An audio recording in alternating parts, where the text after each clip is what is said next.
पापाची वासना नको दाऊ डोळा त्याहून आंधळा बराच मी. मंडळी, संतश्रेष्ठ तुकोबारायांचा हा अभंग. या अभंगामध्ये तुकोबाराय सांगतात की कुठली वाईट वासना माझ्या मनामध्ये येऊ नये आणि काही वाईटही मला दिसू नये, आणि असा असेल तर त्यापेक्षा मी आंधळा राहिलेला बरा. परंतु हा उभा महाराष्ट्र उघड्या डोळ्यांनी इथल्या लोकप्रतिनिधीचे हे काळे धंदे बघत असताना आता हा अभंग आपल्याला लागू होतोय की हा आपण आंधळे झालेले बरे. कारण 5 दिवसापूर्वी अशोक खरातांचं प्रकरण ताजं असताना दुसरं प्रकरण, एक नवीन व्हिडिओ क्लिप मार्केटमध्ये सोशल मीडियावरती आली. आणि आता कोण तर थेट आपल्या महाराष्ट्राचे अन्न आणि औषध प्रशासन मंत्री नरहरी झिरवळ, ज्यांच्या नावात नरहरी झिरवळ, परंतु वयाची 60 गाठली तरी यांची वळवळ मात्र कुठं कमी होत नाही. हेच तेच मंत्री आहेत नरहरी झिरवळ साहेब, जे अशोक खरातांच्या मागून येऊन नो बॉलवर छक्का मारून 3 गडी राखून विश्वचषक जिंकला. हा माणूस ज्यावेळेस हिंगोली जिल्ह्याचा पालकमंत्री बनला तेव्हा या माणसाचं पहिलं स्टेटमेंट होतं की गरीब माणसाला गरीब जिल्हा.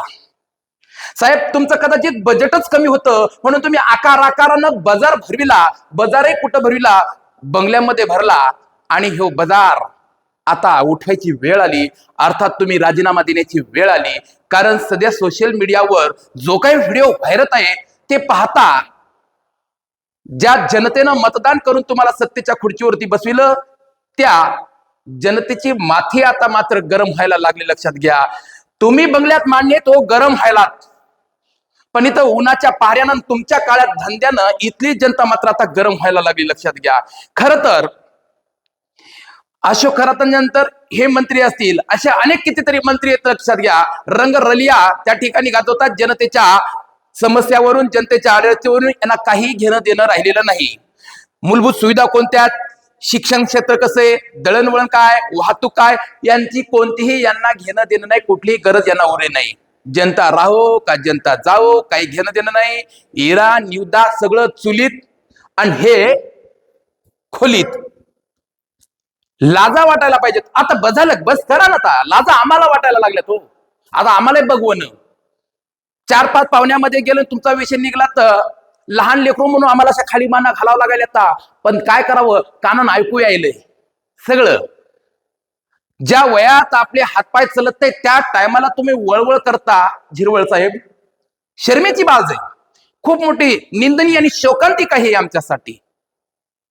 अहो, विचार करण्यासारखी गोष्ट आहे तुमची.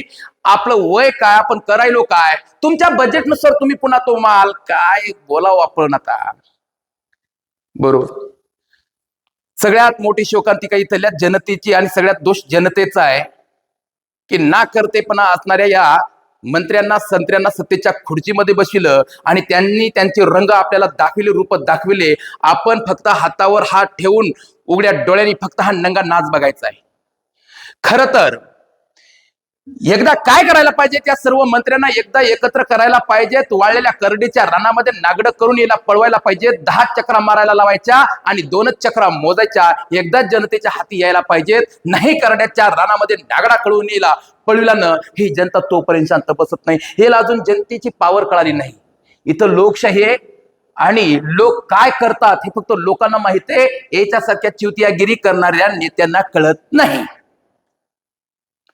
एक झालं की राजीनामे तरी कुणाचे घ्यावेत, 1 राजीनामा 2 राजीनामा, यापेक्षा काय करा मुख्यमंत्री महोदय, तुम्हीच राजीनामा द्या. न रहेगा बास न रहेगा साप, ते काहीतरी म्हणतात तसं. नकोच कुटाणा. आणि काय करा, कुठंतरी मस्त मंडप टाकू एखाद्या काळ्या रानामध्ये नागलडीच्या आणि मुजऱ्याचा कार्यक्रम चालू करू बघा. आता बस एवढंच आम्हाला पाहायचं. त्याशिवाय आमचा आत्मा शांत होणार नाही आणि आमचं मनही भरणार नाही. खूप तुम्ही रंग दाखवले. अहो, सरडा तरी कमी दाखवतो. एवढे रंग कोण कोणासंग कोण्या खोलीत. आणि आम्ही अपेक्षा करायला तुमच्याकडून विकासाच्या. अहो, नंदुरबार सारखा जिल्हा असेल, पालघर सारखा जिल्हा असेल, या भागात अजून तिथल्या लोकांना पिण्याच्या पाण्याचा योग्य पुरवठा नाही. काल एक व्हिडिओ बघितला, गडूळ झालेलं नद्यांतलं पाणी त्या ठिकाणी धोत्राच्या पालवानं चाळून गाळून ते लोक प्यायलेत. तुमचा विकास कुठं चुलीत गेलाय काय सांगावं. कदाचित हे माणसं विकास पैदा करण्यासाठी असतील. बस चला, विकास जन्माला आणतो, विकास जन्माला आणतो. लाज वाटल्या पाहिजे तुम्हाला थोड्याशा. आणि यांच्यावर विश्वास ठेवणारी जनता सुद्धा काही का प्रमाणात मूर्ख आहे. कारण 100-500 रुपये घेऊन आपण मतदान केलं, आता ते तेवढंच काम करणार. कळायला पाहिजे त्या गोष्टी. जास्त काही बोलणार नाही, परंतु निंदनीय आणि शोकांतिका हीच आहे. असो, तोंड उघडायला नाही पेक्षा आपलं तोंड बंद केलेलं. जय हिंद, जय महाराष्ट्र.